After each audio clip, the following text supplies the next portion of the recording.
그래서 우리는 흘러 떠내려가지 말아야 되는데 이 흘러 떠내려가는 것은 갑작스럽게 일어나지 않습니다. 서서히 나도 모르게 일어납니다. 그래서 우리가 눈치를 못 채고 흘러 떠내려가는 일이 일어나는 것입니다. 금방 표시나면 누구나 안 떠내려가려고 하겠지요. 근데 서서히 나도 모르게 떠내려가는 일이 일어납니다. 그러다 보면 어느 순간 하나님을 불신하는 자리에 들어서게 되는 것이죠. 서서히 어른애가 보니까 어느 순간에 가서는 이제 하나님이 신뢰가 안 되고, 그러니까 이제 자꾸 내 힘을 의지하게 되고, 하나님께 기도도 안 하게 되고, 하나님 찾지 않게 되고, 그냥 내 인간적으로 살아가게 되고, 그러다 보니 결국은 삶의 패턴이 불신자 삶으로 전락해 있는, 물론 교회는 나갈지 모릅니다. 교회는 다닐지 모르지만 삶을 보면 불신자 상태로 전락해 있는 이런 일들이 발생을 하게 됩니다. 그래서 우리는 흘러 떠내려가지 않도록 하라는 이 권면의 말씀처럼 우리는 유의하는 삶을 살아야 되고, 그렇게 흘러 떠내려가지 않으려면 최선의 방법이 기도가 끊이지 않아야 된다는 것입니다. 기도가 끊어지면 우리는 흘러 떠내려갈 수 있습니다. 마태복음 26장 41절에 주님 말씀하시기를 시험에 들지 않게 깨어 기도하라, 그렇게 말씀하셨죠. 시험에 들지 않는 길은 깨어 기도하는 길밖에 없다는 것입니다. 시험에 들게 되면 어떻게 합니까? 부인하고 떠나가는 것입니다. 예수님을 부인하고. 그래서 이 베드로가 저는 절대로 떠나가지 않습니다. 않겠습니다. 그런데 그때 베드로가 깨어 기도하지 않았잖아요. 그러니까 바로 몇 시간 지나지 않아서 예수님을 부인하고 말았던 것을 보게 됩니다. 그래서 시험에 들면 부인하고 떠나갑니다. 그러니까 그런 시험에 들지 않도록 깨어서 기도하라고 말씀합니다. 이 깨어있다는 것이 무슨 뜻인가? 깨어있다는 것. 깨어있다는 것은 마음이 둔하여지지 않음을 의미합니다. 깨어있는 게 뭐지? 잠을 안 자고 눈을 번쩍 뜨는 건가? 깨어있는 것은 마음이 둔하여지지 않는 것을 가리키는 것입니다. 누가복음 21장 34절부터 이렇게 말씀합니다. 너희는 스스로 조심하라. 그렇지 않으면 방탕함과 술 취함과 생활의 염려로 마음이 둔하여지고 뜻밖의 그날이 덫과 같이 너희에게 임하리라. 마음이 둔하여지면 예수님의 재림의 날이 이렇게 덫과 같이 너희에게 임한다. 뜻밖의. 이 사람은 누굽니까? 흘러 떠내려가는 사람입니다. 구원 받습니까? 이건 구원 못 받는다고 지금 말씀하는 것이죠. 이날은 온 지구상에 거하는 모든 사람에게 임하리라. 이러므로 너희는 장차 올 이 모든 일을 능히 피하고 인자 앞에 서도록 어떻게 하라고요? 항상 기도하며 깨어있으라 하시니라. 그러니까 마음이 둔하여지지 않도록 기도하며 깨어있으라, 이렇게 말씀을 하고 있는 것을 보게 됩니다. 그러니까 늘 하나님을 인식하며 사는 것이 깨어있는 것입니다. 늘 하나님을 인식하고 우리의 심령으로 늘 하나님을 인식하고 하나님을 의지하고 신뢰하고 하나님과 교통하며 살아가는 것이 깨어있는 것입니다. 그 반대가 마음이 둔하여지는 것이죠. 둔하여져서 하나님을 인식하지 못하며 사는 것입니다. 그리고 그렇게 늘 하나님을 인식하며 깨어있기 위해서 필요한 것이 기도라는 것이죠. 그래서 마태복음 26장 좀 전에 본 말씀에서도 시험에 들지 않게 깨어 기도하라, 그렇게 말씀을 하고 있습니다. 누가복음 21장에도 역시 그렇게 능히 피하고 인자 앞에 서도록 항상 기도하며 깨어 있으라, 그렇게 말씀을 하고 있는 것을 보게 됩니다. 그래서 우리는 항상 기도하며 깨어 있어야 되죠. 여기도 항상입니다. 항상 기도하며, 종종 기도하며가 아닙니다. 가끔 기도하며가 아니고 항상 기도하며 깨어 있으라. 그래야 시험에 들지 않고, 그래야 떠내려가지 않을 수 있다. 그렇지 않으면 나도 모르는 사이에 점차로 조금씩 떠내려가게 된다. 그래서 교회는 다닐지 몰라도 어느 날 보니까 심령 상태가 불신자 상태로 되어버리고 마는 것이죠. 그래서 우리는 항상 기도하며 껴있는, 다른 말로 하면 쉬지 말고 기도하는 삶이 되어야 될 줄로 믿습니다. 그리고 쉬지 말고 계속 기도하는 때 가장 쉬운 길이 예수 기도입니다. 예수 기도에 익숙해지는 것입니다. 저도 예전에는 예수 기도에 대해서 잘 몰랐잖아요. 왜냐하면 우리 기독교 전통에서 이거 다 이제 놓쳐버렸던 것이었기 때문에. 그래서 요즘에 제가 예수 기도를 다시 발견하고, 물론 이제 또 하나님의 은혜로 발견을 하게 됐는데, 발견하고 이제 살펴보고 하면서 이제 알게 됐죠. 예수 기도는 오늘날 어느 교파에서 만든 기도가 아니고 초대교회 때부터 시작된 기도였다는 것입니다. 예수 기도의 출발점이 어디냐? 초대교회 때부터입니다. 초대교회 시절은 우리가 알다시피 벌써 오래전이죠. 2000년 전이니까. 그때는 성경책도 대단히 귀해서 거의 가질 수 없었고, 뭐 필사를 한 것만 있었으니까. 그러니까 대부분의 그리스도인들이 다 성경책이 없었습니다.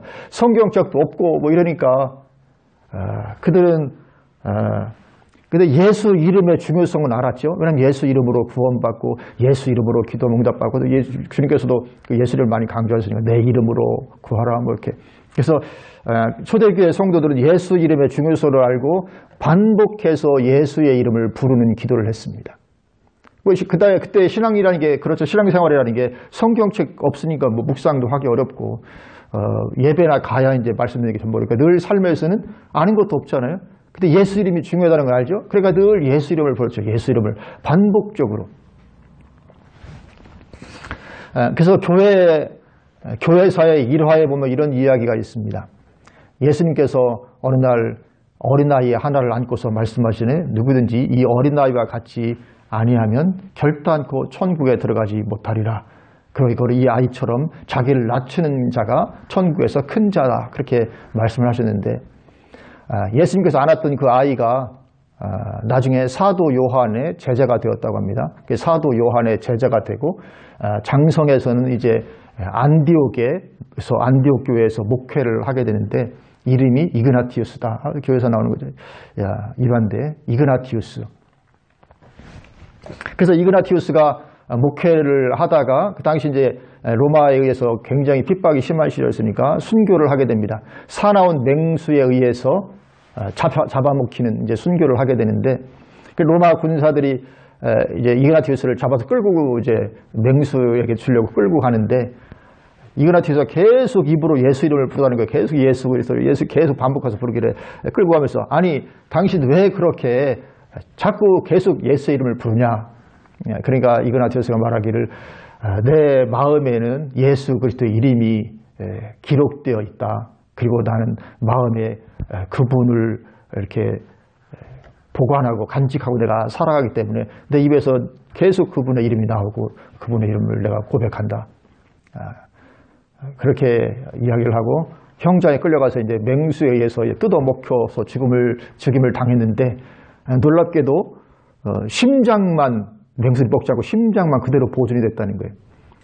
심장만 보존이 돼서 사람들이 그 이그나티우스가 했던 말을 기억하고, 정말인가? 그래서 심장을 칼로 이렇게 반으로 잘라봤다는 거거든요. 자르니까 그 안에 황금색으로 예수 그리스도 글자가 새겨져 있었다 그래요. 예수 그리스도. 이제 그건 일화인데, 그게 실제였는지 설화로 누가 이제 한 건지를 알 수는 없어요.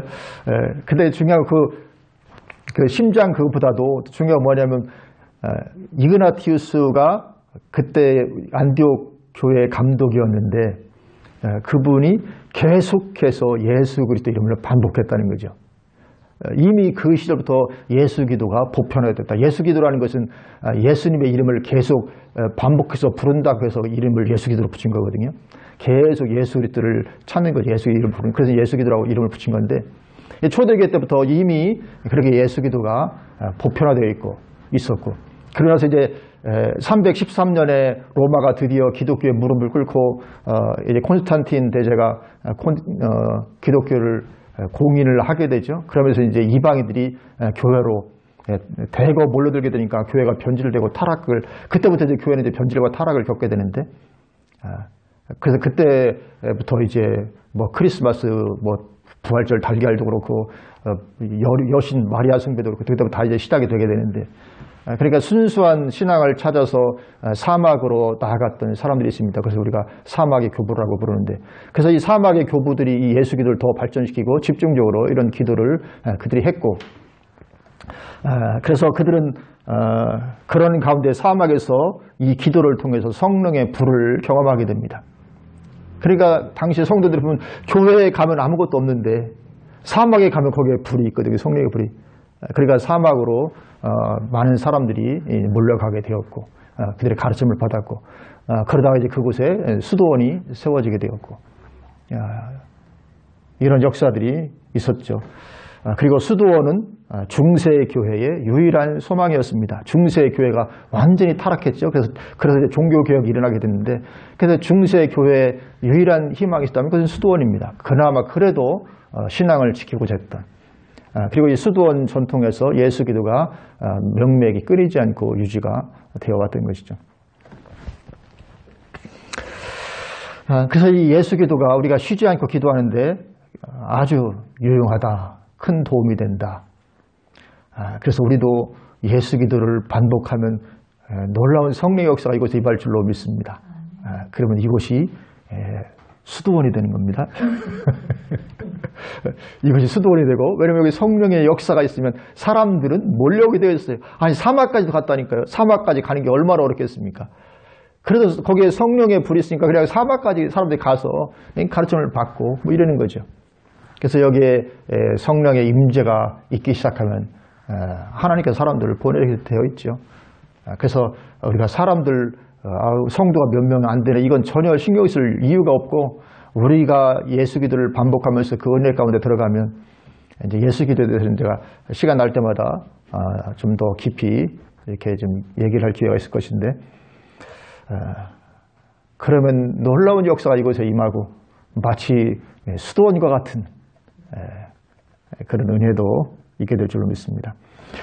어떠든지 어떤 모양으로든지 우리는 기도를 쉬지 않는 삶이 되어야 됩니다. 우리는 기도를 멈추면 안 됩니다. 왜냐하면 우리가 그것을 위해서 지음받았기 때문에 하나님과 연합하고 하나 되고 교제하고 친밀하고 하나님과 더불어 사는 그런 존재로 우리가 지음을 받았기 때문에 우리가 쉬지 않고 기도하는 것은 마땅한 것입니다. 그래서 항상 기뻐하라, 쉬지 말고 기도하라, 범사에 감사하라, 이것은 그리스도 예수 안에서 너희를 향하신 하나님의 뜻이니라, 그렇게 말씀하셨죠. 이건 하나님의 뜻입니다. 우리가 쉬지 아니하고 기도하고 그래서 주님과 연합하여 살아가는 것은 하나님의 뜻입니다. 그래서 그런 기도를 통해서 그리스도가 내 안에, 내가 그리스도 안에 거하는 포도나무의 삶이 이루어지게 됩니다. 이 삶은 그것을 통해서밖에 이루어질 수 없습니다. 우리가 쉬지 않고 주님의 이름을 부르면서 주님 은혜 가운데 깊이 들어가서 이제 주님과 하나 되는, 그래서 내가 그리스도 안에, 그리스도가 내 안에. 그러면 사도 바울의 고백처럼 내가 그리스도와 함께 십자가에 못 박혀 죽었나니 이제는 내가 사는 것이 아니 오직 내 안에 그리스도께서 사시는 것이라. 나는 죽어 없어지고 예수로 사는 사람이 되게 되는 것입니다. 예수로 사는 사람. 그것이 갈라디아서 2장 20절 사도 바울의 고백과 같은 그런 삶이죠. 그래서 여기에는 이 기도의 삶에는 놀라운 흥미진진한 역사가 동반이 되게 되는 것입니다. 그래서 우리에게 어떤 굉장한 축복의 문이 지금 열려 있는 것입니다. 저와 여러분이 그 축복의 문 가운데 다 들어가서 엄청난 역사를 누리고 하나님의 축복을 받고, 그럴 뿐만 아니라 장차 오게 될 세상에서 엄청난 영광 가운데 다 들어갈 수 있게 되기를 주님의 이름으로 축원을 드립니다. 아멘. 우리 찬송 한 장 드리고 기도하겠습니다.